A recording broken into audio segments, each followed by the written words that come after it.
फैजलबाज साहब का एक शेर याद आता है, उसी का शहर, वही मुद्दई, वही मुंसिफ, यकीन हमारा कसूर निकले।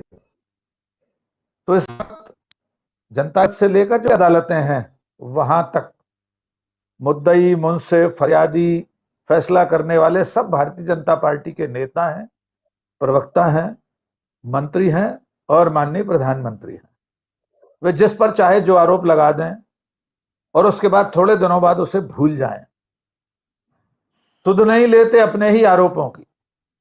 कम से कम देश का प्रधानमंत्री अगर 2017 में भूतपूर्व प्रधानमंत्री जो 10 साल देश का प्रधानमंत्री रहा हो, उसे पाकिस्तान के साथ मिलकर षड्यंत्र रचने का आरोपी माने, तो इसके बाद और किसकी जरूरत थी।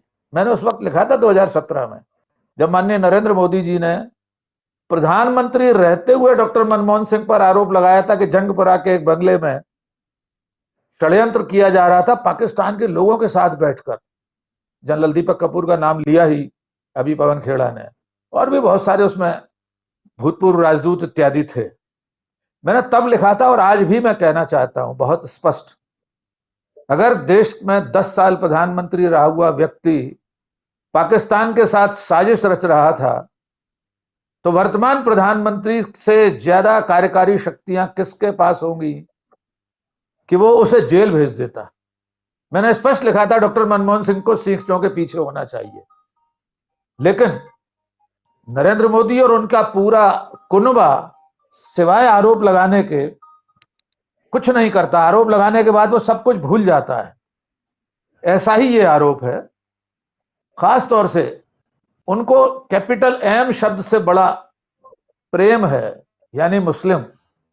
भारतीय जनता पार्टी की पूरी राजनीति मुस्लिम आधारित राजनीति है।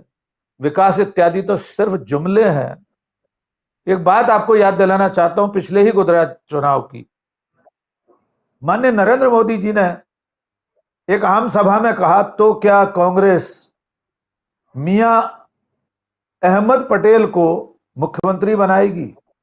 नंबर एक, अहमद पटेल के नाम के आगे आमतौर पर मियां नहीं चलन में रहता था, अब वे नहीं है, जन्नत नशी हैं, लेकिन उस वक्त वे थे। किसी ने पलटकर यह नहीं पूछा कि अगर कांग्रेस अहमद पटेल को, मियां अहमद पटेल को भी मुख्यमंत्री बनाएगी तो कौन सा संविधान के विरुद्ध कार्य होगा? क्या यह अपराध है भारत में किसी मुस्लिम का किसी राज्य का मुख्यमंत्री बन जाना? 50 साल पहले अब्दुल गफूर बिहार के मुख्यमंत्री बन गए थे, अब्दुल रहमान अंतुले असम के मुख्यमंत्री मैमूना सुल्तान। लेकिन देश का प्रधानमंत्री मुसलमानों पर निशाना साधने के लिए साफ संकेत करता है कि मियां अहमद पटेल मुख्यमंत्री बन जाएंगे और इस देश की भेड़ बकरियों जैसी भोली भाली जनता उससे भयभीत हो जाती है।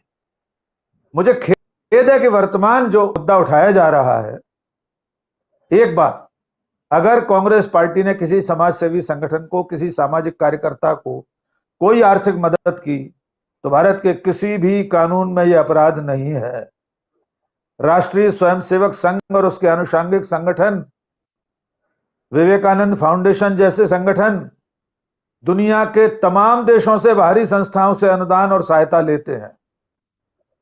अगर किसी मुद्दे को उठाने के लिए कांग्रेस पार्टी ने, या मैं तो कह रहा हूं सोनिया गांधी ने भी किसी व्यक्ति को कोई सहयोग किया, तो यह किस कानून में अपराध है? और जो भारतीय जनता पार्टी के प्रवक्ता माननीय डॉक्टर संबित पात्रा, डॉक्टर को इन्वर्टेड कॉमा में ही पढ़िए, वे डॉक्टर की अपनी पात्रता नहीं रखते।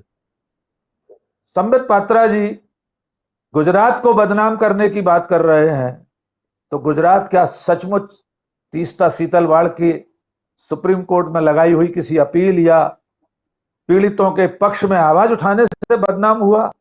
गुजरात वास्तव में नरसंहारों से बदनाम हुआ। जब उस राज्य में नरसंहार चल रहे थे तब वहां का पुलिस प्रशासन और सत्ता में बैठे लोग खामोश थे। उनकी निष्क्रियता से कितने लोगों की हत्याएं हुई थी। सुप्रीम कोर्ट ने फैसला कुछ भी कर दिया हो, जनता की अदालत और विश्व जनमत क्या ये नहीं जानता उस समय किस किस तरह से कार्रवाइयां हुई थी? तो आज की तारीख में पवन खेड़ा की इस बात से मैं सहमत हूं कि इन्हें षड्यंत्र दिखाई देता हर चीज में। दरअसल में ये एक स्टेट ऑफ माइंड है, ये एक सोच का स्तर है कि जो व्यक्ति जैसा होता है उसे वैसा ही सब कुछ दिखाई देता है। असल में ये पूरा विचार समूह षड्यंत्रकारी है। ये 24 घंटे षड्यंत्र रचते रहते हैं, ये जनता के खिलाफ युद्धरत रहते हैं, जनता के विरुद्ध षड्यंत्र रचते रहते हैं। इसलिए हर चुनाव से पहले एक छाया युद्ध खड़ा करते हैं, एक काल्पनिक युद्ध खड़ा कर देते हैं।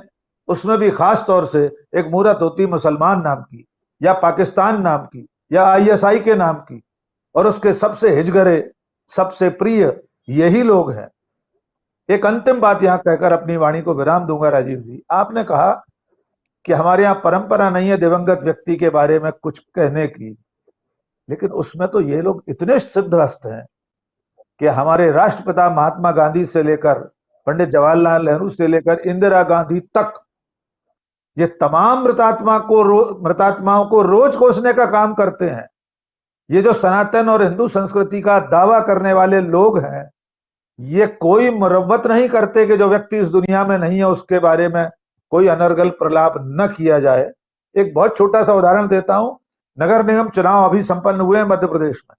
भोपाल के कुछ वार्डों में अभी, डॉक्टर सुनीलम जी आप भी सुनिए, भोपाल के कुछ वार्डों में एक पर्चा बांटा गया जिसमें इंदिरा गांधी को मुसलमान बताया गया। बताइए, एक नगर निगम के वार्ड के चुनाव में इतने साल पहले शहीद हो चुकी प्रधानमंत्री को मुसलमान बनाने के छपे हुए पर्चे बांटे गए। यहां ये बताना जरूरी नहीं है कि वे पर्चे किसने छपवाए होंगे, कौन बंटवारा हो। तो जब राजनीति का इनका स्तर ये है, तो अहमद पटेल या सोनिया गांधी की क्या बिसात है, जिन लोगों ने गांधी के पुतलों पर आज भी गोली चलाने का क्रम जारी रखा है, वे किसी भी स्तर तक जा सकते हैं। जी राजीव।